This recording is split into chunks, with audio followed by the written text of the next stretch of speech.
Hello, everyone. This is Richard Kazami, and with the Old Astoria Neighborhood Association, and we're pleased tonight to present the candidates for the Democratic nomination for the District 22 City Council seat. This is the seat that was previously held by Costa Constantinides, and the election will be happening on June 22nd, and we hope that this will help you make informed decisions when you vote. Remember, this is ranked choice voting, so when you view this and you're making decisions, remember to prioritize your candidates. That's important this time. I'd like to start with introductions. First, I'd like to bring out Tiffany Caban.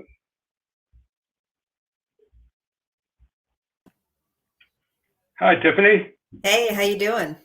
Good, good. So if you could give us a brief introduction, we'd appreciate it.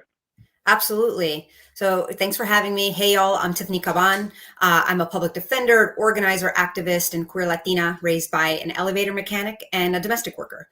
Someone who builds with my community. I've built the biggest, most diverse coalition of over 50 community-based organizations, labor unions, and electeds ready to fight for our neighbors. And I'm running because this is where the work is. An organizer told me, it takes a village to raise a child, but who is uplifting the village? And that's the job of government. And I know local doesn't mean small. So yes, I'm going to fill the potholes, pick up the trash, trim the trees, and I'm running to be a legislator and set a budget in the largest, most powerful city government in our country. And I can do that on day one. I already organize locally within my community, write and advise on legislation, whip the votes of electeds to pass laws and budget initiatives, and help community groups run strong issue campaigns that then turn into wins for our community. We have an opportunity for solutions scaled to the size of the problems that we're facing in this moment to build better, and I have plans to do that. This is my home, and I want to build the safest, healthiest communities possible together, and I'm looking forward to your questions. Thank you, great. Okay, now I'd like to bring out Evie Henzopoulos. Hi. Hello, Evie. How you doing? Good, good. So tell us about Evie. Okay, thanks for hosting us, Richard. I appreciate it. So my name is Evie Henzopoulos. I have been an Astoria resident since 1999, and I've been actively engaged as a community organizer. I chair the Community Board 1 Housing Committee. I've been a PTA president at PS 85 and PS 122. I'm a founding member of the Astoria Mutual Aid Network, Frontline Foods Queens, and the Astoria Urban Ecology Alliance. And I run a nonprofit called Global Kids, which has a $7.2 million budget and nearly 100 employees. I'm the daughter of working class immigrants. My mom was a garment worker, my dad was a cabinet maker, and I was the first in my family to graduate from high school and go on to college. And I am also the mom of 3 girls who've all attended public schools here in the district. So I've formed deep relationships with diverse groups of people across this district over the years, organizing on a range of issues, and I'm looking to bring my experience, my energy, and my deep commitment to equity to the City Council and serve the people of this district so that everyone can live with dignity. Thanks so much for having me here. Thank you. Next, Leonardo Belaro. Hi, Leonardo. Hi, Richard. Nice to see you. Nice to see everyone. Thank you for organizing it. So my name is Leonardo Bolero, and I'm here tonight to ask for your support for the upcoming June primaries. I am the son of Sicilian immigrants that came to the district in 1959, classic immigrant story in pursuit of that American dream. I have dedicated my career to public service. I have over 15 years experience in the public school system, nonprofit, and government work. I was a co-founder of a New York City public high school. I've also managed millions of federal dollars for New York City. I'm running for the New York City Council to renew that shot at the American dream, which seems harder and harder to achieve as years go by. The focus of my campaign is on our economic recovery and increasing our access to more opportunities. And I think we do that by making sure we're sending more money directly to schools, we're supporting our small businesses, we're funding job training programs, investing in our local infrastructure so that not only are we beautifying the neighborhood, but people are getting back to work and we preserve the quality of life of this neighborhood that we love. Thank you. Excellent. Now I'd like to bring out John Shafon. Hello, everybody. Hi, John. Thank you for hosting us tonight. This is an important election, and I appreciate OANA taking a vital position here to introduce us to the voters. I'm born and raised in this community, literally born. I was born at Boulevard Hospital on 31st Avenue in Astoria, and grew up here, went to school, the public schools in this neighborhood, worked here most of my life. This is a great community. I went to the old Long Island City High School, graduated in the late 1980s, and things were much different back then. Actually, it's getting close to where it was back then. I remember coming out of school and there were crowds of prostitutes roaming the streets at 3 o'clock in the afternoon. I remember the crack epidemic. I remember how unsafe the subways were and the graffiti all over the trains. I remember how crime was getting out of control back then in the late 80s, early 90s. And we're approaching that period again. For the life of me, I don't understand. We have politicians who aggrandize criminals and don't talk enough about the victims. You know, today we had an Asian American shoved onto the subway tracks in Long Island City. This past weekend, we had almost 30 shootings, okay? And no one has the courage to say that we have to correct the failed bail reform law that has caused an increase in crime, in addition to the demonization of police, which most candidates want to defund the police. And that's unacceptable because crime is just going to skyrocket. And our community is only as good as the safety each and every one of us feels in this community. Whether you're here legally or not, the government has an obligation to make us all feel safe. And we're not getting that safety. Our government is failing us. And we need people that are willing to stand up and challenge those in power, who are willing to stand up to unions and say, you know, keeping our children out of the public school system has been a nightmare. Not only have they been cheated in terms of their education, but they've sustained all kinds of mental health issues, which is unacceptable. Our children are the future of our society. We need to fight for them. And no one stands up to fight for them. Everyone is afraid of the teachers union. And that's got to change. John, thank you. Can you give a little idea, though, of what you do for a living, a little personal introduction? Okay. I'm a lawyer. I've been practicing now 27 years. I try cases. I'm a general practitioner. I'm also an EMT. I volunteer my time as an EMT. I was awarded a healthcare award for my work in COVID. I used to be on the school board. I was the president of Community School Board 30. And I'm also the executive leader of the Aldo's Democratic Club in Astoria. So, okay. Thank you so much, John. Thank you. Okay, I'd like to bring out now Nick Velkov. Okay.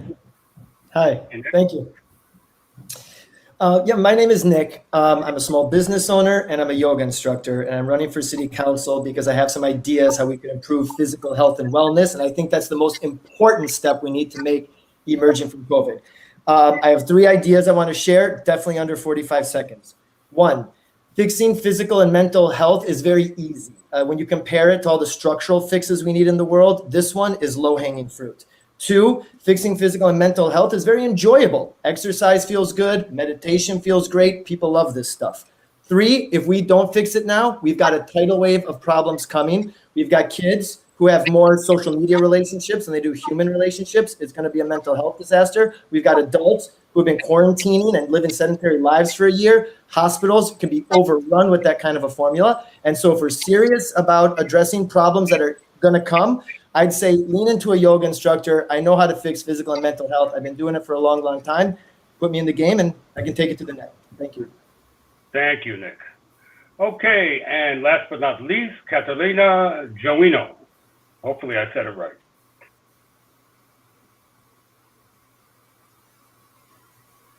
Catalina?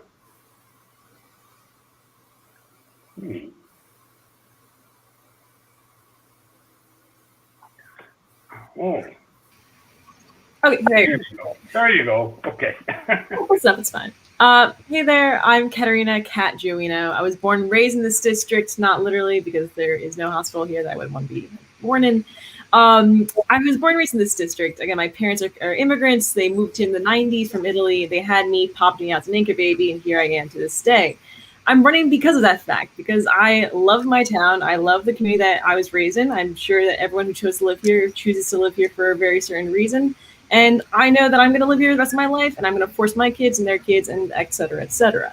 That being said, I want it to be the best possible for anyone else coming after us. And if we don't start now, then we're not going to start ever.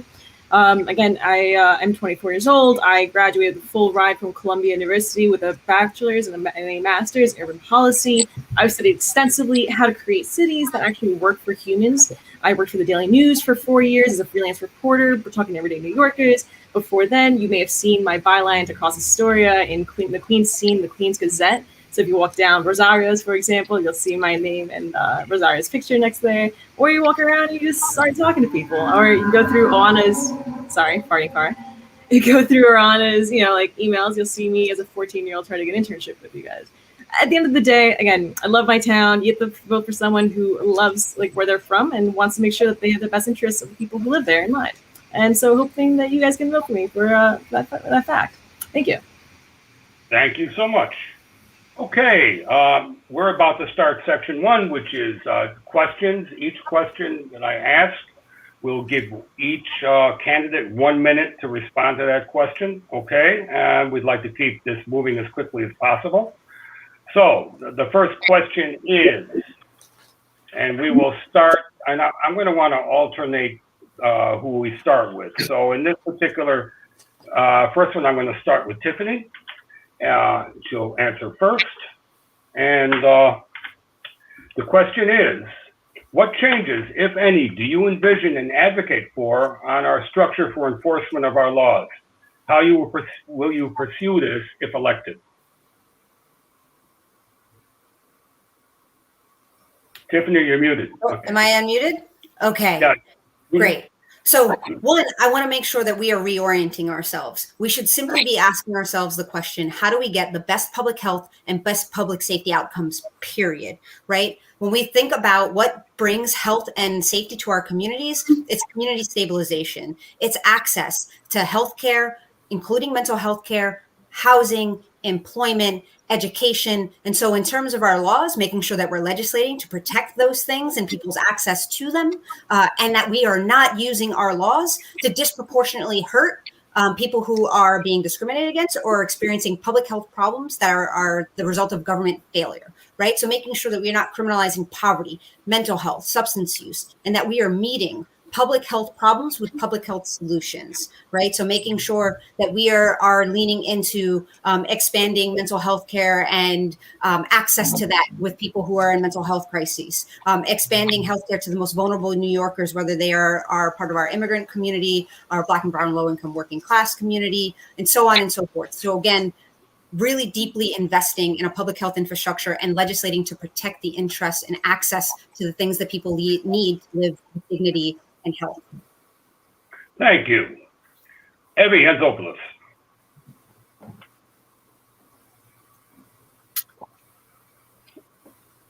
Do I start when it goes to 1 or just start now? I guess I get an extra 5 seconds that way.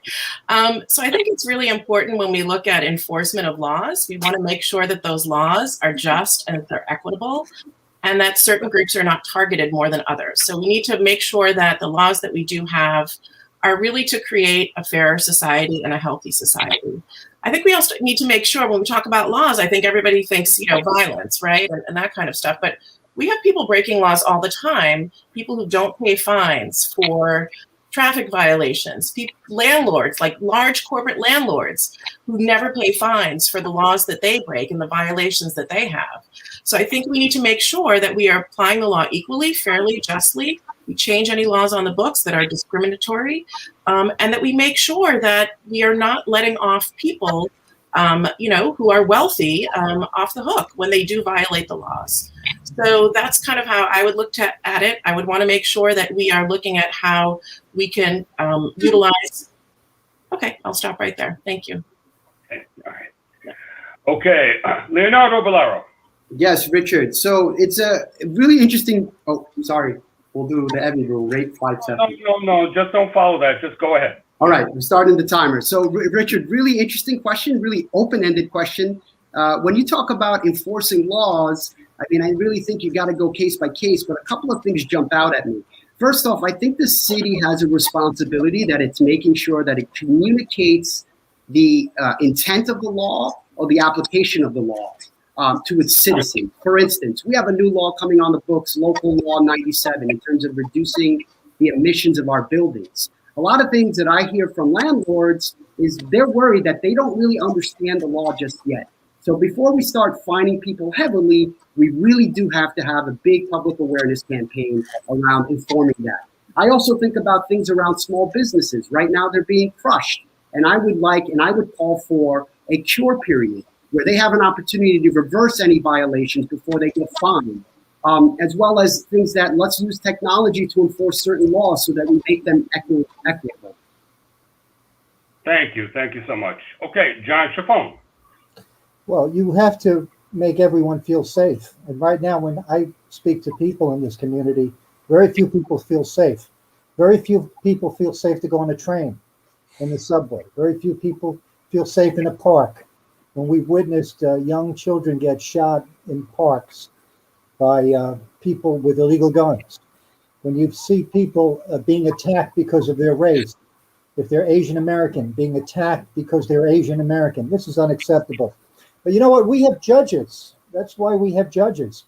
We have judges to make that determination, to have the discretion to put or remand a person who is dangerous as opposed to one who's not. And everybody talks about the law here, but you know, Rich, we're gonna lose Rikers pretty soon, which needs to be retuned. But we need a jail system, and if we lose Rikers and we lose other jails, where are we going to put the criminals? On the streets? Maybe in the hotels, like this mayor has with the homeless? So let's be real here. We need to instill fear. We need to respect law enforcement. There are bad police. We all know that, but there are bad lawyers. There are bad judges. There are bad priests. There are bad politicians. I know there's more bad politicians than any other profession. Do we eliminate them? Okay, thank you so much. Okay. Nick Velkov. Okay, yeah, I thought about this for a while. How do we fix dysfunctional government? My reflection as a small business owner is that New York City politicians, they're not so concerned about creating a system that helps benefit little guys like me. They're concerned about becoming bureaucrats who move on to the next office. For instance, if you have a commercial lease in a building that's plagued with violations, the city doesn't have like an HPD system to come in and help you out. If you're a corporate chain, you're okay. You've got money for engineers and lawyers to help you out with your building. But if you're just a little guy like me, no one's coming in to help you. Doesn't make any sense to me. The only thing I can think of is that politicians don't want to help little guys like me because it might anger their big donors, and then they can't move on to their higher office. How do we fix it? I kind of thought about this thing where, like, instead of matching funds, maybe everyone just gets the same like $10,000 grant to run on. Everyone gets the same amount of money, use that, run on it, and let's see what happens. Thanks. Okay, thank you so much. And Katerina Joino. Basically, I just want to deputize citizens to go out and get their own money for it, essentially.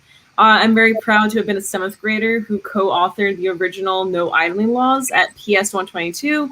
So if you go around right now and you see a car idling for 2 minutes, you can get $175, I kid you not, by taking a video of it and submitting it to the DOT. And the DOT goes and gives that driver a ticket because it's your health. It's my health as a 7th grader back then, as it is now. And I'm not a 7th grader, but again, it's our health that's being affected because people leave their cars idling, for example. So if we take that same kind of structure, just kind of like the local law 2159, which is what I think Mark Levine was thinking of. Essentially, it would deputize citizens to go out and be proactive and try to make their own financial gains for making sure that laws are enforced.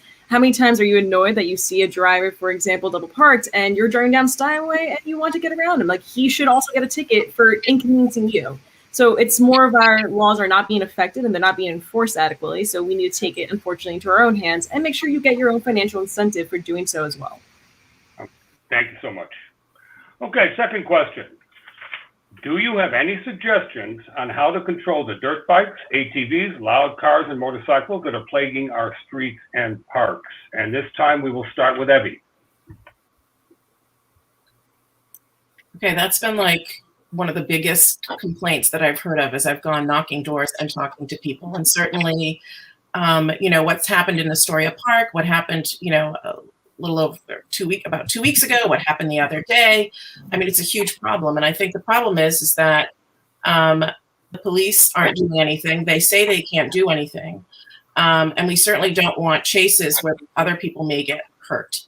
I think we do need to look at confiscating vehicles, finding out where they are, confiscating them, because they are posing a very dangerous threat to the public. They should not be, going into parks, jeopardizing the safety of people who are trying to enjoy our parks, on the streets. Okay, if they're making noise, they're disrupting people's quality of life, but I'm more concerned about them, whoever's driving those vehicles getting hurt, as well as the public. So I think we need to look at, Katarina brought up about, before she's talked about cameras, figuring out how to find people. It is a tough question. I don't really know. I want to convene a task force. We don't have anyone in the city council right now. I want to convene a task force of people in the neighborhood to really talk about how can we address this as a community. So I don't have a simple answer for that right now. Thank you. Okay, next, Leonardo. Yes, I agree. It's a challenge. A lot of folks do articulate that it is a nuisance. When I think about the issue, one of the things about this particular community is that it is a little bit of a subculture that wants to be villainized. They want to be seen as, these folks that are, coming in and disrupting. So I think it's important to keep that mindset when we talk about, we'll fine them. They don't mind the fine. They'll take it and either not pay it or they'll pay it. Similar to Evie's point, I think this is something that the community needs to come together on and try to solve. Some of the things that I do think about is, they're a tough group to approach. Residents have told me they've gone up to them in the park and it doesn't really end well. But maybe we can bring folks to the table and just really try to understand how we could, coexist. And the other thing is potentially registering these vehicles so that we have an account for them. Okay, thank you. Okay, John Shafon. Yeah, it's a real problem. Now, particularly, you see these cars with these, I think the carburetor just pops and explodes. And it's really unnerving. I don't understand why we can't create laws in the city council to prevent this. These are public nuisances. Why do we have to accept them? We definitely don't accept them if one lives in a building and someone is a nuisance. We're able to take that person to court and remove that nuisance. Why don't we have something similar in terms of legislation for the city? I don't understand. Even in terms of violating the rules of the road. You have e-bikes that, go through red lights, go on sidewalks, hit pedestrians. And what really mind boggles me is that these people on these bikes, these e-bikes, feel that they have more rights than the pedestrian. The pedestrian is the ultimate person with the correct right of way. I see him at 0, so that's it. Okay, thank you. Okay, next, Nick Belkov. To me, it feels like noise pollution laws. I can't understand why we don't have noise pollution laws. For me personally, I like quiet, I like peace, I like calm. I've never been sitting outside on a nice day at some cafe and then have somebody on the street rev their engine really loud and then set off a car alarm and then have my friends around the table all say, "Oh, that was awesome." Never happened. It's very rare to find a group of people who agree on one thing. But if there's one thing in my life I found that everybody agrees on is they don't like those engine revvings. So also, yeah, shout out to Kat. That was a really good idea you mentioned some weeks ago about those things on the cameras. Great idea. Noise pollution laws make perfect sense to me. And I'll tell you what, yeah, I'll call that a public health issue because your blood pressure spikes when you hear those noises. The adrenaline goes up. That stuff is toxic. That leads to heart disease. So for the health and wellness of the people of the city, yeah, noise pollution laws seem like logical sense to me. Okay, and Katerina Joino. Thank you. I appreciate the shout out to everyone. I'm sorry I disagree with some of you that said coexisting or we have to figure out what to do. I also apologize to everyone. We're running to represent everyone else here. And don't forget, out of the 6 of us, one of us is going to win. Don't need to say that an independent or Republican won't win. So the other 5 of us are also going to be constituents here. And within 5 seconds, I can almost guarantee you will hear something out my window. I said this before, many of you mentioned this. Decibel cameras are the easiest thing to cut down on noise pollution and on air pollution because mufflers create air pollution. It makes our air harder to breathe. It means that we die faster. Very easy things to say. These are general quality of life issues that we're not actually going after. Unfortunately, enforcement is wrong. And you know what? I do feel bad for cops because they can't deal with it because these kids will run out of their way. So I've seen it before on the Manhattan Bridge during the protests. We can literally kettle people in and take away their bikes. We can go out at people and say like, hey, like the NYPD's ability to say we have $100 of incentive to people to say, hey, here's where a car is or here's where a motorcycle is. It's not going to do enough to stop people. So we need decibel cameras to actively go after people as well. Thank you so much. Okay, our next question, and this was actually submitted Hold on, by... I didn't get a chance to answer. Oh, I'm sorry. I got goofed up. You're forgiven. It's all good. Okay, go ahead. All right. So, I want to take a holistic multi-strategy approach to this and think about what are the ways that we can incentivize certain behaviors, disincentivize other behaviors, right? Because we know that not every strategy is going to be able to be like the thing that works wonders for the entire population of folks that are engaging in these behaviors. And so, yes, one part of that strategy would be non-police traffic enforcement using automated systems. You can see part of that outlined on my public safety plan on my website, cabanforqueens.com. And then in addition to that, making sure that we are doing things like investing in community mediation centers. So, everybody here has been in agreement in the sense that the police have not been able to address this, aren't capable of enforcing this or changing the behavior. Well, evidence on community mediation centers show that they lead to broader satisfaction than policing. They generate buy-in from community members, and neighborhoods are allowed to come together to mediate their own conflicts together, which then is a recipe for longer-term success. And there's been some good empirical evidence to support this. Another thing that I think that we should be exploring are buyback programs, right? In the same way that we want to get guns off the street and we engage in some of these buyback programs, we could do buyback programs for some of these vehicles and use that as a strategy. And then the last one that I want to hit is also finding other things for young folks to do at a time when we need to expand youth employment, at a time when we need to create more community opportunities by building out more infrastructure for activity, for employment, for study. We can also divert people's attention away as well. And so just trying to tackle it from a bunch of different ends. Thank you. And I apologize for skipping. Sorry. Okay. But now the next question is, and this is submitted by Frank Arcabasio, who's the president of the 30th Avenue Business Association.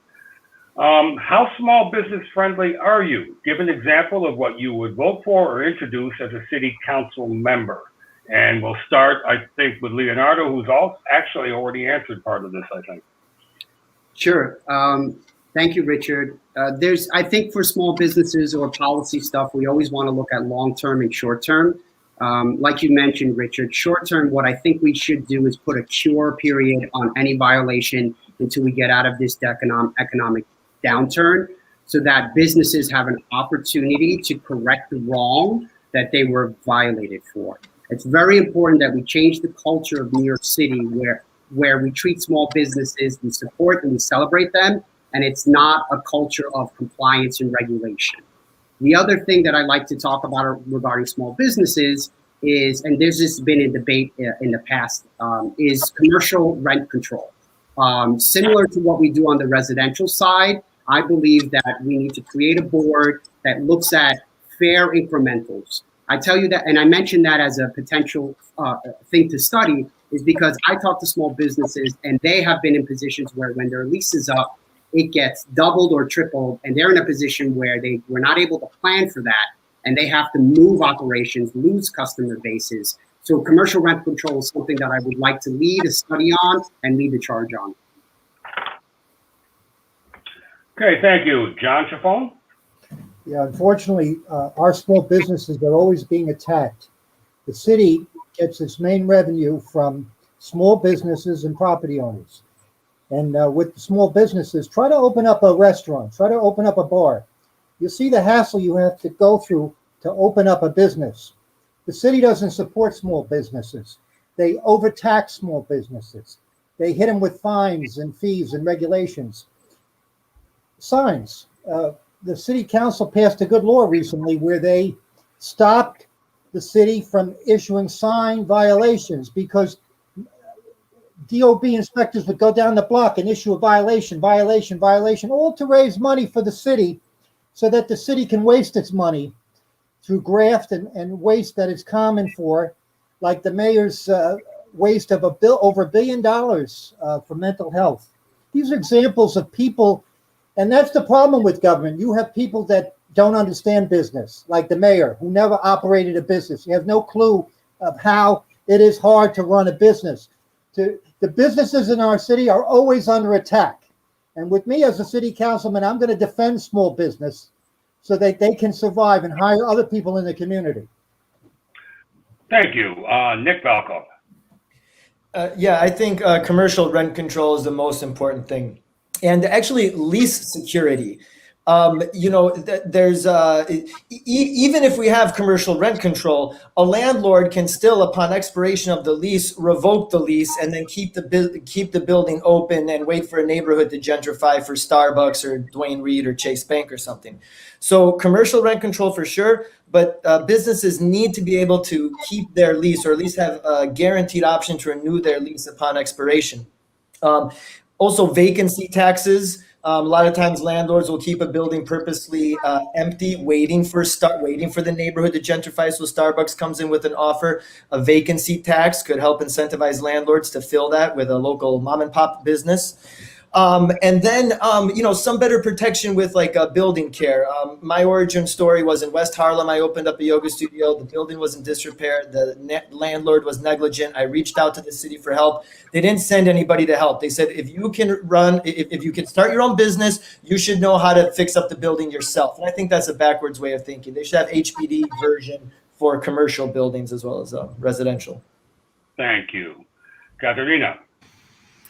I basically agree with what everyone said. Again, we need commercial rent control. We need everything else. We need grants. We need to take advantage of the NYC's Office of Workforce Development programs to provide free grants and just basic help to small business owners. I don't know if anyone's ever tried to apply to become a small business. My friend actually owns a small business in Astoria, and I had to help him through the various navigations because unfortunately we don't have a official one-page navigation as to how to get your licenses, how to get your permits, how to get everything up to code.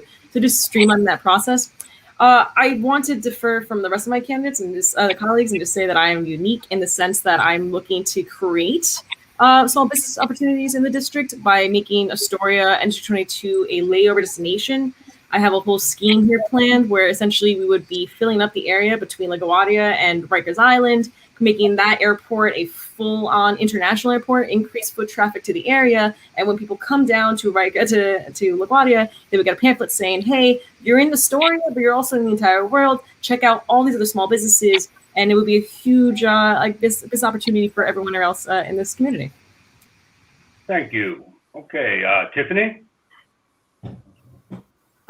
First, I just want to frame this in saying that I know that our small businesses are the lifeblood of our local economies, right? Like we know that we are dependent on our dollars, our hard-earned dollars staying and circulating within our communities. And so keeping them in business is so important. They're also, employing folks from our neighborhood. And it's just also what makes Astoria. So I agree with my colleagues here that talk a lot about commercial rent stabilization. We need to increase grants. Again, when we talk about, the over $88 billion city budget, these are limited resources. And so we've got to redirect and reallocate resources to our small businesses. And I think that has to be done. We need to expand legal support and access so that, people can navigate these systems a lot more easily. That's part of my, overall public safety plan in terms of integrated service facilities and having legal support clinics that also have language access. And, then understanding that we have to work with every level of government, because we can advocate for relief on the city level, but should be partnering and allying with our state representatives to make sure that they are doing their part as well.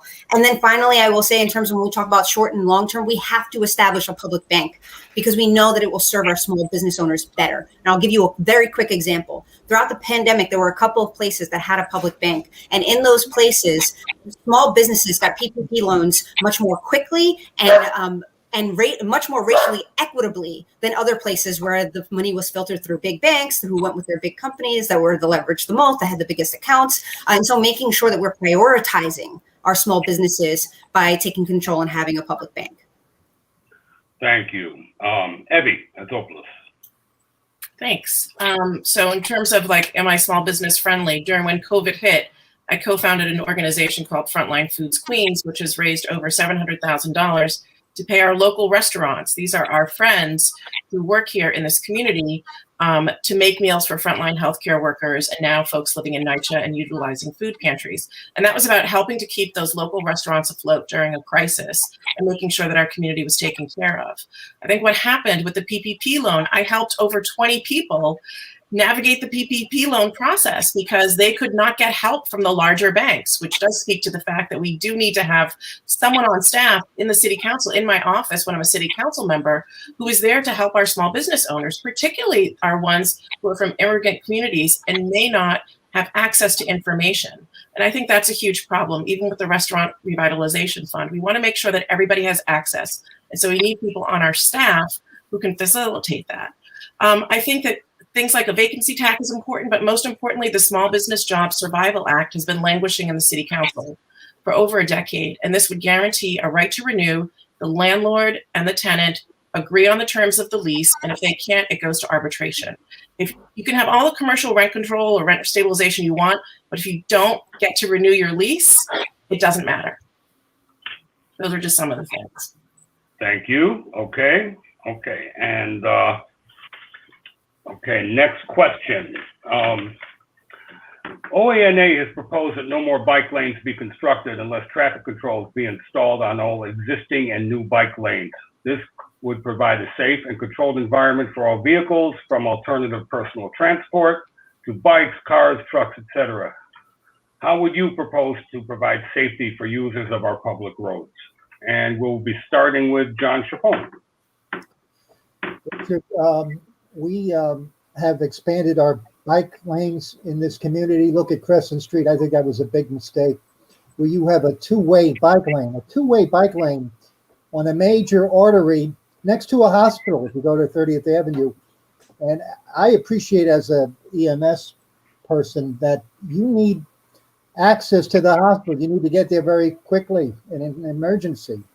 And what you see is a terrible demonstration by the DOT in that particular area. But to get into your question, I don't understand for the life of me. I was a kid. I lived on my bike. But you know what? We respected pedestrians when they crossed the street. And I don't see that today. As a pedestrian, when I cross the street, I got to do a 360-degree turn to see if a bicycle is coming. I'm more in fear of a bike hitting me than a car hitting me. Why? Because unfortunately, bicyclists don't follow the rules of the road. Not all of them, some of them. And that's got to change. And then you have the e-bikes, and then you have these other people with the scooters. We have to tell them that they have to yield to pedestrians. The pedestrians have the number one right on our road, and that's not happening today. Okay, thank you. Okay, Nick? Yeah, I mean, I am a cyclist, an avid cyclist, and I very much love bike lanes. But yeah, admittedly, as I go around doing my door knocking, a lot of elderly people are really upset with bike lanes. They feel like their car culture is being unfairly taken away from them. It's an inconvenience, which I totally understand, you know. this is, in my experience, the biggest problem with our bike lanes is the fact, I guess, John, you sort of alluded to this. I don't know why these motorized mopeds and even e-bikes are clogging up the bike lanes. When they do clog up the bike lanes, I'm talking like real mopeds, like motorized things. When they clog up the bike lanes, then the cyclist has no choice but to move into the car lanes. And then we've got this kind of like, go it on your own, throw caution to the wind system. So I've seen in Manhattan, there's some intersections that have like a stoplight for the bike. Makes sense to me. That's what we're talking about, yes. Mm-hmm. Yeah, let's get some more of those going. And I'd say get the motorized vehicles out of the bike lanes. Is if you're pedaling and getting exercise, you're a pedestrian or a cyclist, good. You get your own lane. If it's a motorized thing, you get your own lane, and I think we're going to get along. Okay, thank you. Katerina. Hey, just want to make sure everyone knows this in case you think I'm biased here. Here's my logo. Nope. Okay. I like biking. I biked 70 miles the other day in 5 hours. All right, like I'm a big biker. I agree with you guys. I hate Crescent Street. It's the dumbest version of what the DOT thinks is a great Jeanette City Con version of events. Where, John, you're right. There's a two-way lane. We have 4 feet across, and we have drivers going into the driveways. We have no lights going the opposite way around. So I'm sorry if you ever felt like you were walking and someone's trying to hit you. I can almost guarantee you it's because no one thinks ahead about design issues. So if you were to bike north going towards Ditmars from Queens Boulevard, there is no light signal for me as a biker. So I have to basically guess and say, hey, you know what? Is there a car coming? There isn't. So let me just go ahead. So I apologize if that's ever happened. That being said, we need parking protected bike lanes. We need to protect all bike lanes that are currently existing. We don't need any share roads or shared rows. Because essentially I don't feel safe. I almost got hit by a car the other day, just going down 35th Street on the same block that a woman killed an actual delivery driver 3 weeks ago. So we need to protect the ones that currently exist. We need to make sure that there are parking protected lanes that don't exist yet. And we need to make sure that there's parking for people who feel like their cars are being taken away. Hence why I'm actually advocating for turning Greenwich Parkway into a cap it and turn the inner service lane into a parking protected area. Okay. Thank you. Tiffany. Yes, so I kind of fall somewhere in between of folks of like the drivers and the avid cyclists, mix between the two. But I do want to make sure that we're connecting it to our environmental issues here. We have some of the worst air quality, not just in the city, but in the country, right here in Astoria. We know that we are facing a climate crisis. Bike lanes can and should be a big part of again, a multi-strategy approach when we talk about all the things we need to do in terms of alternative energy, in terms of expanding composting. Bike lanes, we have to make sure that we are investing in good planning and connectivity, that we are doing it a way that allows us to route emergency vehicles to where they need to go, that they are truly protected, like some other folks have mentioned, whether it is, protected parking lanes, Jersey barriers, quick curbs, and improving our public transportation, right? More bus lanes, accessible train stations, meaning ones that have, elevators that actually work, and doing everything that we can, again, holistic approach to create 15-minute neighborhoods, making it easy to free up our streets and incentivize less congestion on our roads. And that means spurring that, more businesses in our community, being in walking distance or a short ride in between any service that you might need to, or any product that you might need to get. Okay. Evie. Okay. So I really advocate for a complete streets approach, and it's a design approach where you're really looking to make sure that the streets are made accessible, safe, and convenient for everybody, people of all ages, all abilities, and all modes of transportation. And unfortunately, the way that we've designed our streets here in New York, it's very piecemeal. There's a lot of flaws. Vision Zero has failed. We haven't put the resources in. And we had more fatalities, cyclists killed last year than any time in our history. So I do believe we really need a solid bike infrastructure, and we need to make sure, for me, when I drive, I like the fact that there's a bike lane because I don't want to hurt someone. I am driving a vehicle that could kill someone. And so even if I'm driving carefully, I might, who knows? I want there to be a protected bike lane for my kids who do bike. So I think the suggestion is to have stoplights and all that is really, really important. And that's part of a complete streets design because you're trying to build them out as safely as possible. And so as we move forward, We shouldn't not build until we have that. We should continue to build out our bike infrastructure because more people are biking. We need to do it for our environment. But we should definitely look to that because we want everyone to be safe. And that's the ultimate goal. Leonardo. Thank you, Richard. So I think this question is important, and not to stay in that devices part of the conversation where it's car versus bike versus parking spots versus bike lanes. Times have changed. Folks used to live out in the outer boroughs, and everyone would commute into Manhattan predominantly for work. Or there used to be one family, one car. Now we have one household with 3 cars. So our streets are congested. People now even work within borough, live in Queens, work in Queens, or commute over to Brooklyn. So for me, transit policy is about giving people options. Bikes are a great option. Making our buses more efficient is a great option. Third-party scooter rentals are a great option. And not only is it great for the environment, it's great for our own personal health. And protected bike lanes is an answer. I am a bike commuter. I have gotten doored where you're on a shared lane. Someone opened their door, you flip over. If it wasn't for another car that wasn't passing, I wouldn't have been here today. Protected bike lanes give you a sense of ease, but there's more work to do. We need to put in more safety measures, but we can coexist. Both cultures can coexist. Thank you. Okay. And, we have 2 more questions. So I'd like to get these in because we're starting to get very tight on time. So if you could keep your answers as quick as possible, that would be certainly great before we start the next section. The first was submitted by Bishop Taylor from Urban Upbound. It says, how do you plan to assist NYCHA residents resolving their repair and living condition issues? And we want to start with Nick. Funding to start, of course, that comes from the federal level. And so as much noise as we can make to just get the Federal Reserve to just print the $40 billion. They do it for banks all the time. They do it for the Pentagon all the time. You can build bombs whenever you want. Print the money for public housing. Just shut up and send it. But that's federal level stuff. What can we do here? I would say resist the privatization. Give public housing tenants their own sense of autonomy, self-determination. One of my friends, one of the most brilliant people I've ever met, she's come up with the idea, well, I don't know if she came up with the idea, but she advocates a lot for resident management corporations. You give the tenants themselves a kind of stake of equity in their own home. NYCHA is full of engineers, full of architects, full of plumbers and painters and handy people. We can lean on them to work on fixing their own homes rather than going across Queensbridge to build those big luxury things you see in Long Island City. They can fix NYCHA homes first, but we have to resist the privatization. Okay. Katerina. Okay.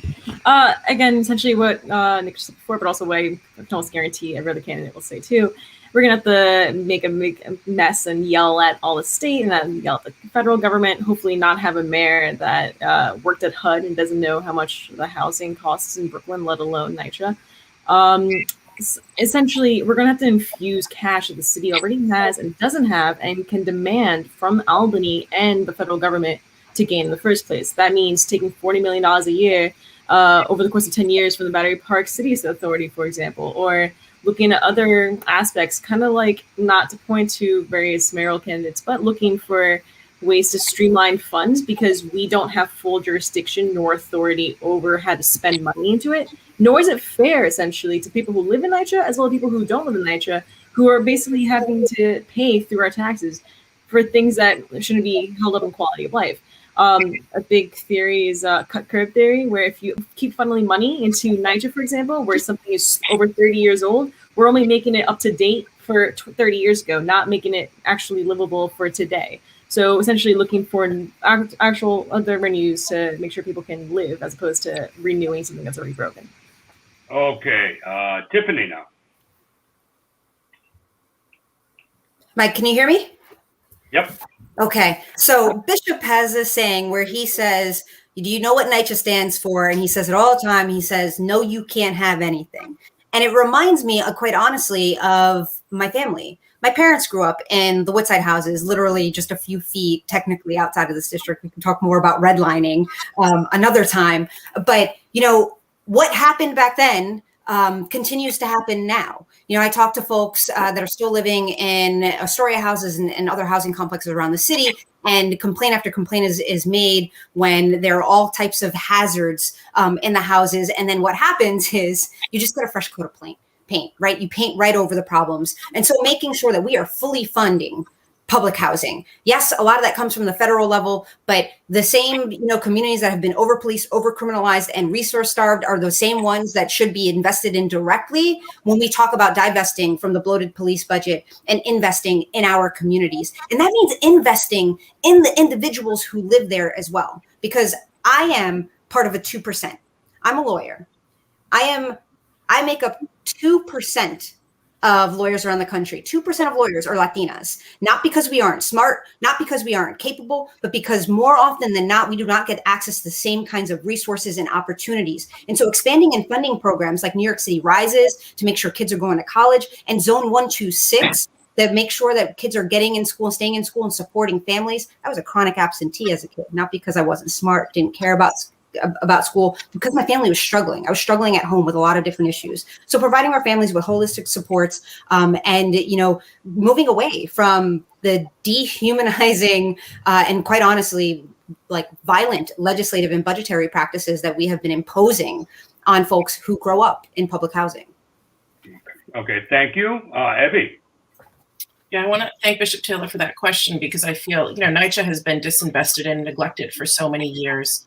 Redlining has occurred in that area, and it's caused problems that, we still see to this day. I believe that residents there know how to fix NYCHA.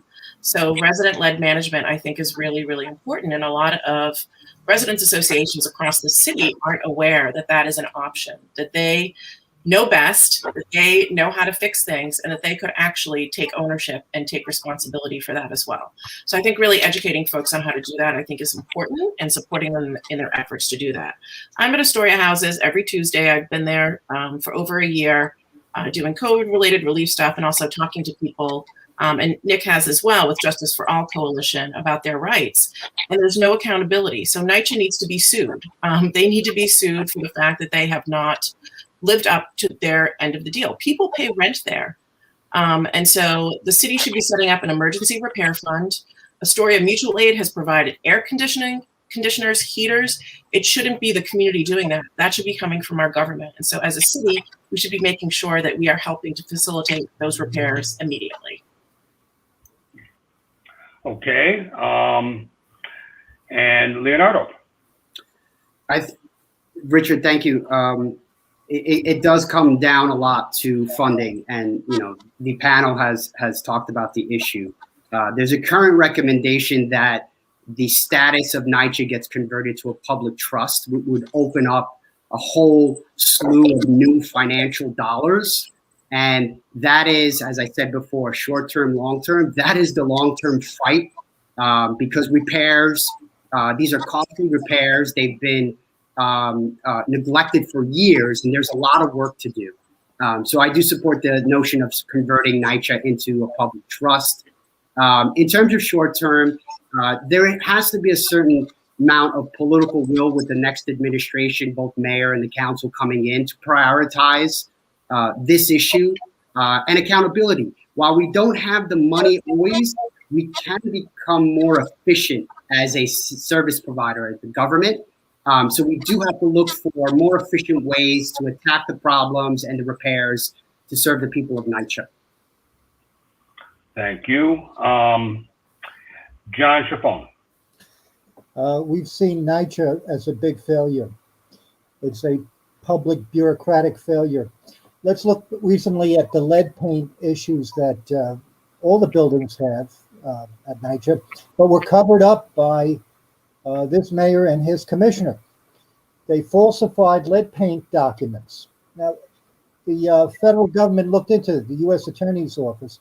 Anyone else would have been prosecuted and put in jail for committing blatant fraud. But, because of politics, they let the mayor get off the hook and they got the government, they made some kind of deal. That's the perfect example. NYCHA is the perfect example of a housing failure. Now, I would not commit to privatizing it. I don't think that's the answer. But we need to root out the corruption at NYCHA, the graft, the scandal. This past winter, there were a lot of tenants that didn't have heat and hot water because the boilers broke down. How do they get away with it?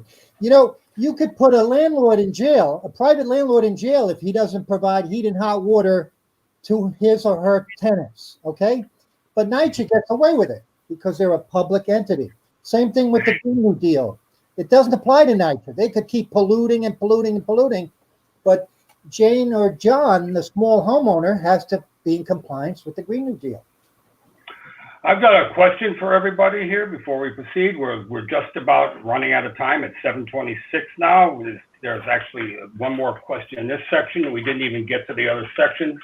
I'd like to know if anybody would like to do overtime, or do you have a problem, or maybe if somebody has to drop out, they can now, and then we can proceed further. So let me know, guys. Would you like to do a little overtime, do 15, 20 minutes or a half hour more? What works? Me too. I do have to cut out a little bit, 10 minutes before 8, but I'm happy to keep going. Anybody else against proceeding ahead? I have no social life, Richard. Yeah, I hear you. Okay. Thanks. Okay, so the next question, I wanted to get something in because this is on affordable housing and things like that, and I know that it's an important topic. This is when a neighborhood makes improvements such as green infrastructure, sustainability, housing, etc. There's often opposition stating that improving quality of life issues would lead to gentrification. How do you feel about gentrification in Astoria? And what is the balance between that and neighborhood improvements? So I think we're starting with Katerina. Perfect question, because I studied housing policy in class. This is perfect. Again, I grew up here. I grew up in Astoria my entire life. My single mom, she's an immigrant. She worked cleaning people's homes, and then she got a $15,000 raise when she got a $15,000 job working for the New York City Department of Education as a school lunch lady, which she still does today. Yeah, we were affected by gentrification, obviously, but you also have to understand that the difference between gentrification and a actual cost of living raise is how it's affected in the community. So if there is a greedy landlord, which luckily my mom and I didn't have because we knew him from church, so he just gave us the house at the same price we've always had renting, then we would have been kicked out, as my friend was down the street from me because she couldn't afford, because her landlord said, we're going to kick you out. Gentrification only occurs when, if you want the basic math of it, is when white people, essentially immigrants, move to a neighborhood that quote unquote is undesirable, i.e. Astoria in the 80s and the 90s, as many people did, if you want to call it that. And then that allows richer people of any color, of any race or any ethnicity to move into that city, and that's how gentrification happens. I don't believe that's happening just yet, but I do understand that beautification of a neighborhood is different if the people want to live in that community. And I know I do, and everyone else around here who is on the board listening or on the screen wants to live here forever. So they're not going to make sure that gentrification happens and kicks out other people. And I will make sure that doesn't happen to anyone, or constituents, or friends or neighbors. Okay, thank you. Tiffany. Yes, I mean, first and foremost, we have to be doing everything that we can to battle displacement, right? We have a housing crisis, not just here in the district, but across the city. Before the pandemic hit, in the year spanning before that, we saw over 175 households evicted, right? We have over 800 people living in our shelters. And these things are unacceptable. When the moratoriums end, as people are still struggling through the economic crisis because of the pandemic, we have to make sure that we are keeping people in their homes, and then long-term sustainably building out communities that work for working class families, because we see year after year after year, the chasm of inequity getting larger and larger and larger. And so also just reorienting the way that we approach government and government's role, right, in development, making sure that we are adding the things that folks need in our communities. There are pockets of our community that are food deserts. We have to make sure that we are, supporting small businesses to open, getting good grocery stores in, getting more, services and doctors and restaurants and all of these different things, but developing responsibly in a way that serves and caters to working class families. I mean, there's nothing wrong with people living here and saying, I want to raise my children here and I want them to be able to have the choice to raise their children here. We know, for example, that most of our private homes are being bought up by private equity firms, by real estate developers, right? Not by families that are just trying to build a little bit of generational wealth, have something to pass along to their children. So I think there's a true reorienting we have to do around how we use our resources and think about development and equity. Okay, thank you. Evie? I didn't really hear the first part of your question, but I think you said, do neighborhood improvements cause gentrification, and what do we think about that? So what do I think about gentrification? I don't like it. I mean, I don't like it because gentrification is about displacement, and it's about displacement of people who have lived here, who are typically lower income and people of color or immigrant communities. I moved to this district in 1999 from Williamsburg, Brooklyn, and you saw what happened to Williamsburg. I do not want that happening to Astoria, and it has been happening, and it's of great concern to me. I didn't move here to live in a luxury tower. I moved here to live in a community with people of all backgrounds, all races, all religions, different income levels. And I don't want this to become a place that is only affordable to the wealthy, or if you were lucky to buy your home back when you did, or if you happen to be in a rent-stabilized apartment. This should remain a community where anybody can come and live, start a family, build a life, do what they want to do, but it should be inclusive and welcoming. And so the way that we're doing development right now in the city, it is exacerbating gentrification. And I think I'd love to talk about that more as we kind of go on, because I think we just kind of scratched the surface, the issues that we have with how we develop in this city and who benefits. Thank you. Leonardo. Thank you, Richard. So we've been talking about a housing crisis for forever, for decades. And I really think that the only way that you address this issue is by putting all reasonable options on the table. I do support a framework that's being floated around right now called comprehensive planning. And what that does is it allows the community to take an active role in designing the future state of their neighborhoods, rather than just responding to projects that get thrown to them either through the administration or developers. Through planning, and I'm a big planner, and that's one of the skills that I want to bring to this job, folks can then say, these are the needs, and that can be a counter to some of the gentrification. Other things that I think we need to do to release this pressure on the housing stock, because there's limited supply, is we can be working with reasonable partners, like land trusts and faith-based organization, looking to legalize basement apartments as an option for people, an affordable way for people to live.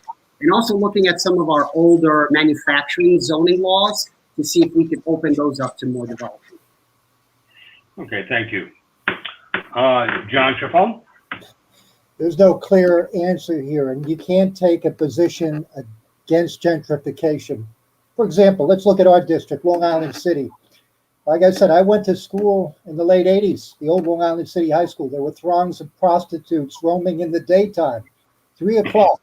The height of the crack epidemic. Crime was at an all-time high, almost to the level it is today. Graffiti on the trains, the subways were unsafe. Now, we saw what happened in Long Island City. Developers came in, they took the warehousing and they made buildings. And what did it do? It improved Long Island City. It made Long Island City a national interest spot. It brought Amazon. Amazon could have selected any city in these great United States. They decided Amazon decided to come to Long Island City because they saw what Long Island City had, a great infrastructure. Now, of course, we don't want to displace people, but we have to give people jobs too.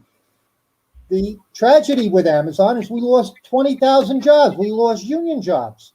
The businesses, the peripheral businesses lost tremendously, whether it was the restaurants, the cafes, the bars, the dry cleaners, the nail salons, the cab drivers, all lost. So don't say you can't have gentrification, because even with gentrification, there's more tax revenue and there's more housing that's developed. More housing units are being developed for more people to live. Thank you. Nick? Yeah, I don't think there's any correlation between gentrification and beautification. In fact, yeah, I look at gentrification as a process of displacement. I find gentrification to be very cold, very soulless. It doesn't inspire me. I don't like seeing a whole bunch of corporate chain businesses that I can get anywhere. I can go to Manhattan, I go to Denver, I can go to Minneapolis, I get Chipotle, and I get CVS, or maybe not CVS, whatever. But I don't like that kind of stuff. Beautification is totally possible. Get a bunch of neighbors together, proud historian, or whatever else, you work on the neighborhood together and you meet your neighbors. You can make a really nice neighborhood by funding community groups, getting together with community leaders, having more public space. No problem. A neighborhood will look great. And in fact, actually, in many ways, gentrification de-beautifies it. I don't know if that's the word, but it de-beautifies the neighborhood because it makes everything look very cold and monolithic.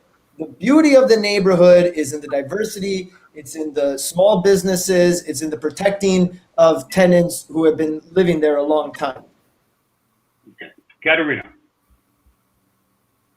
Already went, but I can go again if you want. Oh, no. Oh, sorry. Excuse me. Okay. Thank you very much. But by the way, I wanted to quickly mention that speaking of proud historian, Kate Peterson also helped out with some of these questions, including the last one. So I want to give a shout out to her. The next section, we tried to put something together with just sort of quick answers, like a lightning round. So I wanted to start with that. I think that structure-wise, we'll just go and try and keep your answers to 1 or 2 words. Okay, very quickly. And by the way, Tiffany, if you start yawning, we're all going to start to yawn now. So it's electronically, it works that way. That was a cough. Oh, okay.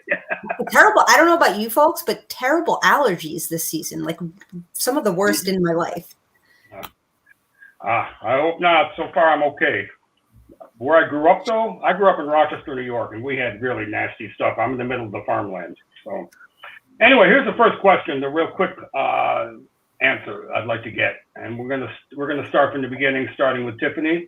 What is more important, negotiating to come to a compromise in order to reach a consensus, or sticking to your beliefs even if it will lead to an impasse?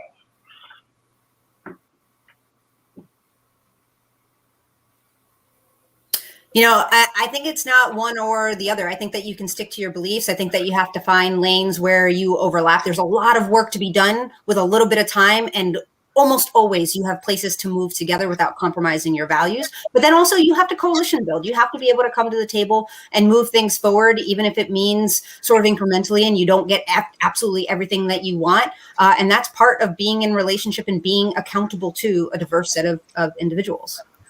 Okay, thank you. We're trying to keep this really short, so you don't even need to put the timer on. We can get rid of the timer, Victor. Okay, next would be Evie.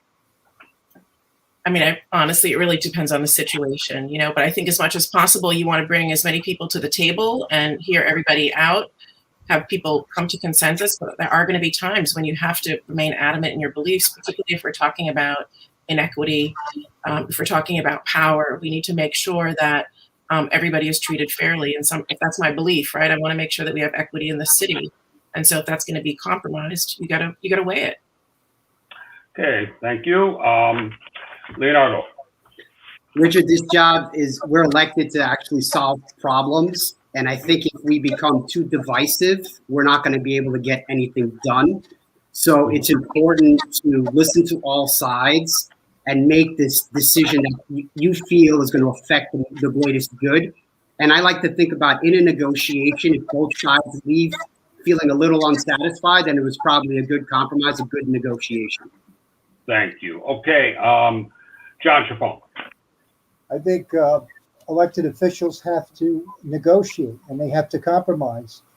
And I bring the point of Amazon again, where I saw several politicians refuse to negotiate with the Amazon giant. They proposed giving us a public school, a park. They proposed building some of the infrastructure in Long Island City. But several elected officials said, absolutely not. I won't even sit down and talk to them. That, to me, is a failure in government. No one is a king or a queen, okay?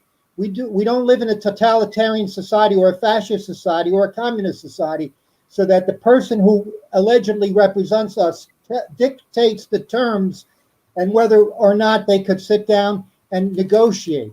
And that, to me, was a tremendous tragedy and an example of why we have to all consider everyone's interests and have to negotiate fairly and honestly. Thank you. Nick Velkoff? I hope this doesn't sound like I'm dancing around the answer, but it's very case by case. There's going to be examples of both. You don't compromise on racial justice. You could compromise on traffic laws, But the one thing I'll say, if I can just throw this in, every human breathes. It's the great uniter. Sit at a table, spend 10 minutes, steady breathing together, magic will happen. Thank you. Okay, and Katerina? I'm a reporter. I was taught to listen to everyone on both sides. So when I went to Rikers Island, and I hold the record for the most interviews of suspects on Rikers Island, to talking to victims' families of those suspects, listen to both sides, take in what you have to think, and then if you decide to change your mind, change your mind. If you don't, if that just helps corroborate what you were thinking of, you go before it. Thank you. Okay, next question. Do you believe in greatly reducing guns on the street, that greatly reducing guns on the street will lead to a reduction in officer-involved shootings? It is said that the reason police shootings are so rare in the UK is that there are very few guns on the street. And Evie. I mean, of course I want guns off the street. Absolutely. Yeah. I mean, that's the question? Well, the question is actually, no, the question is actually, do you believe that's the primary reason why our law enforcement utilize guns so often? There's officer shootings because of the prevalence of guns on the street that they have to deal with. Well, no, because often, there are cases where they shoot someone and the person has no gun. So, I think gun violence is also more than just police shootings, right? We have domestic violence cases, we have suicide, we have, a whole bunch of other things as well. So, I think it's a complex issue and shouldn't just get reduced to one particular thing. Okay. With that, in case, just so I can clarify on this question, what we're actually asking is the police at this time, their training and stuff is based upon the fact that there are so many guns on the street that they have to deal with. We're just saying that that training would change if they did not have that issue to deal with. And a lot of the priorities that they've established now would go away. So I think a lot of the cure for the issue with the police is getting the rest of the guns off the street, so they wouldn't have to deal with it. Anyways, next would be Leonardo. Richard, I'm stroking my beard. I'm still trying to understand the spirit of the question. I'll give it my best attempt. I think we have to allow cops to focus on what they're best at, which is infiltrating gangs and getting guns off the street. And other incidents like mental health and homeless and drug addictions, there's other models. We're currently running a co-responder model where we send experts out with cops to diffuse those situations. So let's let the cops do what they're good at and support community needs with other experts. Okay. John Shafon. We have a tremendous hypocrisy with our elected officials. They've created a failed bail reform law, which allows a lot of these guns to come on the streets. We've never had so much gun violence. This past weekend, we had almost 30 people who were shot this past weekend. In our neighborhood, we had about 4 people killed over the last several weeks. So if you want to remove the guns off the street, you got to reform the bail laws. They're terrible. You got to let the judges, you got to put the discretion in the judges. Let them become responsible for putting out a person on the street or not. There was a kid who was arrested 5 times, a 17-year-old kid, 5 times for an illegal gun possession. And then even worse than that, Richard, it goes into the schools. There is a movement to eliminate school safety and eliminate the metal detectors in school. Imagine that. So the gangs can bring their guns and knives into schools and destroy our kids. Okay? The politicians want this. Yet go to City Hall. You have to go through schools, through police security, metal detectors and all. They protect themselves, but they want the rest of the public to fend for themselves. That's the government we have. Okay. Nick? If it were up to me, I would issue very, very strict gun laws. Guns make no sense to me. We don't need them. But one thing I'll say, and again, I hope this doesn't sound like I'm dancing around it, but here's something I think that Democrats missed a golden opportunity when Republicans were willing to look at gun safety as or gun violence as a mental health issue. Democrats should have worked with them and jumped on that. There is a mental health aspect. Leonardo mentioned it. I agree. And I think Democrats, a lot of times, they never miss an opportunity to miss an opportunity. They missed an opportunity with that one. And I would love to go back and work with anyone who wants to look at it as a mental health issue. I think it is in many ways, in a lot of ways. Yeah. Katerina? Unfortunately, this is a federal issue. So anyone who's saying anything, unfortunately, all of the above and thereafter subsequently are just saying things because we have no control over it because it's federal. That being said, if the question is, if the cops were trained to think less of individuals because they have no guns, i.e. Operation Snowflake, like the UK did in the 90s, which I've interviewed and you can Google my interviews. Yes, then I agree with that. If you get rid of guns, like through the iron pipeline, through 9A, like on our interstate, then cops don't need to necessarily have guns on them. Because it is a lightning round question, I'll leave it at that. But then if necessarily that suspects are thinking of having guns, then cops will have guns. It's just the way that it works. Again, federal policy, we can't do anything. We're city council people. Tiffany Caban. I'm sorry. I'm going to ask you to repeat the question again. So is the question that do we think removing or having less guns on the street will result in police shooting less? Like, can you explain the question again?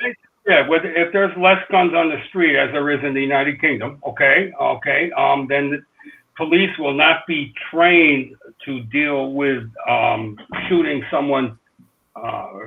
Their training will be more involved in other techniques other than using guns themselves, because you can get closer up to somebody if you want to control them if they don't have a gun. But if they do have a gun, you have to stay away.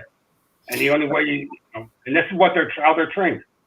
Listen, we do have to get guns off of the street, but I don't connect that to that then reducing the number of people that police shoot to death. Since 2015, over 5,500 unarmed individuals have been shot and killed by the poliese. They have been people who have just been driving their cars. They have been people who have just been jogging in their neighborhoods. They have been people who have, been just living their lives as Black or brown folks, and to suggest that direct correlation, I think is just the wrong approach, to be quite honest. We have to make sure that we are reducing armed interactions with community members to reduce police violence. We currently have a police department that is the most militarized police department in the entire country. It's larger and more moneyed and more powerful than it's the 33rd most powerful military across the entire world. When we meet people out of those, 5,500 people who have been killed by the police since that year, over half of them were people living with either mental health issues or some sort of a disability or the intersection of both. And so understanding that the way to reduce police violence is to remove them from being the responders to certain situations. Okay, thank you. Okay. Now we have, let's see, how much time do we have here? 10 minutes? Okay. One quick question I'd like to ask here. Let's see, what is your vision for Rikers Island? And that would be starting with Leonardo. I support renewable Rikers plan. It's an amazing opportunity. Oh, go ahead. Maybe lightning round. I forgot. Okay. John? I think it's a big mistake. While reforms need to be done at Rikers, we need a jail system, and we're not going to have one pretty soon because there's no money appropriated for the other outside borough jails. Where are we going to put our criminals? There are some bad criminals you don't want on the streets.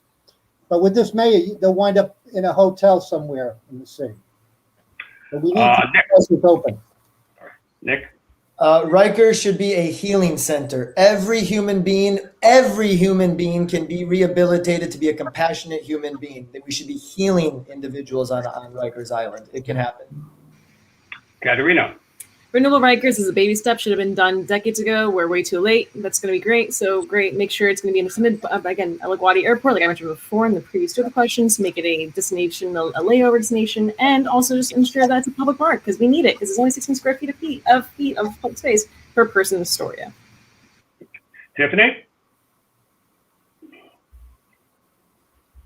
So I'm a public defender who's represented over 1,000 people that were caged on Rikers Island. Rikers Island is our largest mental health provider in the state. It's our answer to poverty, to mental health, to substance use, and we should be turning it into renewable Rikers. It is the direct intersection of racial and environmental justice because the same folks that are over-policed, over-criminalized, and end up on Rikers Island go home to some of the neighborhoods with the worst health outcomes, the most polluted air, and by building that renewable center, we can create a ton of good new green union jobs and store enough battery energy to get rid of every single dirty, polluted power peaker plant across the city, many of which are, again, housed in the same communities that have been disinvested from and are over-policed and over-criminalized. And Evie. Yeah, I support renewable Rikers and, look forward to that jail being closed. It's not safe for anybody who's there, whether you work there, whether you're incarcerated there.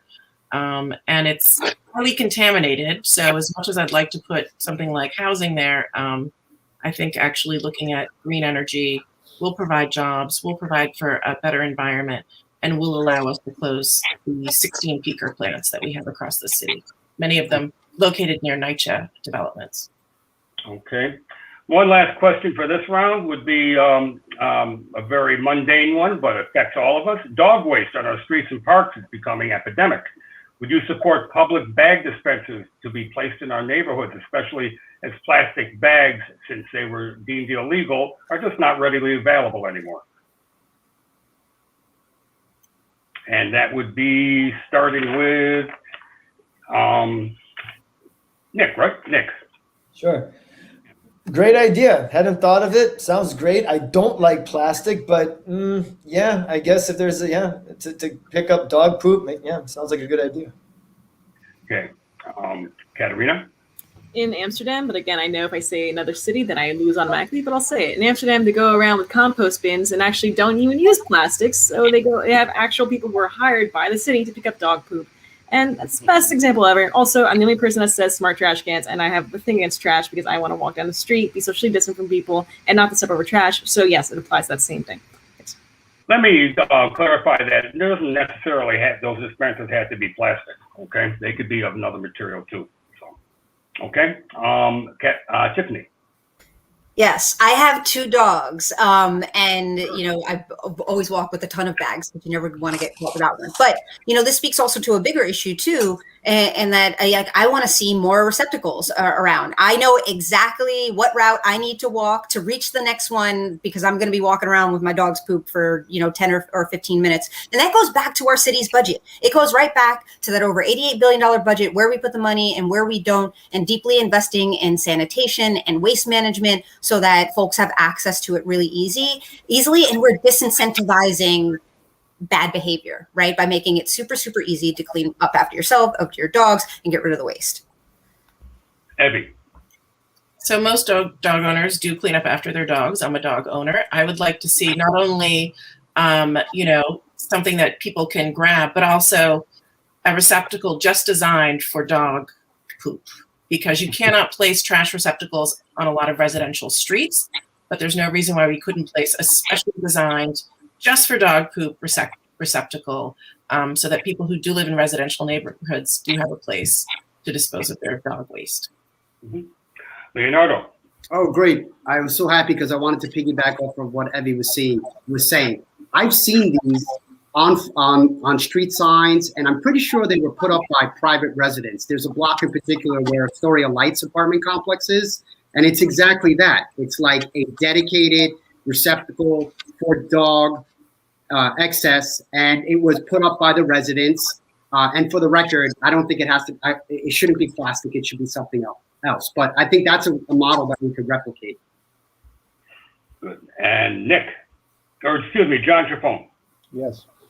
Yeah, we need to have our elected officials be more responsible, not talk out of both sides of their mouths. like what they have done with the sanitation budget. They've defunded the sanitation budget, and you go into a park and you see the garbage pails overfilled with garbage, that if you put some garbage on top of it, it's going to fall down. I mean, we've got to become more serious and honest in our government with how we deal with cleanliness and safety, the health and safety of our community. And this is just one example of people being able to dispose of garbage, whether it's dog feces or any other kind of garbage. We've got to have facilities, more garbage pails available for our citizens. And this government's not doing that. Nick. Yeah, I answered, but I'll say, hey, Kat, props to you. Great idea about the Amsterdam thing. Makes total sense. Yeah, I like that. Sorry again. Okay, so listen, it's 7:56 now. If anybody would want to ask one question or anything of another member of the panel, we have 4 minutes if you'd like to. Is there anybody that has any question? I'd love to ask Pat a question. Okay, who? Kat. Okay. Awesome. All right. So our local journalism outlets are suffering. You are a resident, journalist. As a former journalist, do you have any ideas or what's your vision for supporting our outlets? Local journalism. Still currently a journalist, freelancing, and I'm actually at work right now. So let me know. That joke. Actually, I believe in this Dean Baker model. If you want to Google him, he's a great economist. He's a radicalist economist in the sense of the word. He's from 2001. If you want to Google, he did the voucher series. Essentially, I'm an Italian citizen. In case you guys don't know, I'm also a dual citizen in Italy. To have money given to a certain political party, you can't donate to them. You have to give it through your voucher or your taxes. Dean Baker took this model from Italy, from other countries and across the world, and he essentially said every single person who pays taxes or doesn't pay taxes, you can allot a money of your taxes. It's not extra money that comes from you, as like New York State's taxes does. It comes from out of your federal taxes to any organization you want, regardless of whether it's media, whether it's art, whether it's anything of the latter. So you can allot your money through that way. It doesn't cost us a dime. And the government actually does the same thing. I worked for PBS when I was a kid, like 5 years ago. Same thing, 13 cents of your tax dollars goes to PBS. You do the same thing on your actual federal income tax, and you get to choose where it goes. So if you're a Republican, you can go to Fox News. If you're a Democrat, you can go to MSNBC, for example. Things like that. Dean Baker, 2001, he came up with the economic model. It's called the voucher model. Cool. Thanks. Any other? Oh, by the way, I want to say to Evie, goodbye, because she had to leave us, but we thank you for coming. And any other questions? I've also got a hop, but thank you all so much. Evie or Tiffany, great to see you again. Okay, so long, and everybody, good luck. Okay. Any other questions? Oh, go ahead, Kat. Go. Don't worry about it. I want to ask Nick a question, but now I don't want to be the one that keeps everyone on. Nick, I wrote a recent op-ed about mental health in schools on the Astoria Post. It's on my website if anybody wants to read it, votebolaro.com. But because you speak so much about the mental health, what do you think some interventions could look like in schools for kids? First, I like the idea of increasing grant funding to the teachers themselves, because they can go and pick up new tricks like sound therapy, social emotional learning techniques, just straight up teaching kids how to breathe through their nose and meditate. Pretty simple stuff. It just requires the time and I guess the political will to do it. But as far as I know, when you get a human of any age to just take deep, steady breaths, stress levels come down, adrenaline comes down. They just have to be taught how to do it. And we need teachers. We just need like a robust enough staff to get in there. And sound therapy, singing bowls.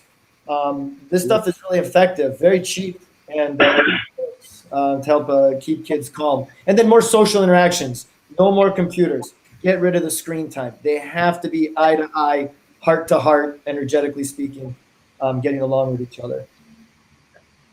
Great. It's 8 o'clock now. I just want to announce one thing to everyone listening. If you put questions in the chat, I'm sorry that we couldn't get to them, but what we are going to be doing is we're going to be taking all of these questions, we're going to be typing them up, or actually computerizing them up, and we will be sending them to each candidate, and we hope to get responses from each candidate on these questions. We will then post them on our website, and we will also discuss them at our next meeting on June 9th. So we hope to have answers. It'll be before the election. Remember, everybody, please vote June 22nd at the Democratic primary for City Council. This is Richard Kazami on behalf of Tiffany Caban and Evie Henzopoulos, who've left us. Also Leonardo Bolero, John Shafon, Catherine Joino, right? Good, yes, yeah. And Nick Velkov. Thank everybody for their participation. I hope that this helped clarify your decision that you have to make and vote. And remember to prioritize your voting because it's ranked choice voting. So you can actually list all 5 or all 6 people in order of preference. So it's a new day out there in voting, and let's see how it goes. And thank you so much for joining us. Thank you. Good night now. Thank you. Thank you. Thank you.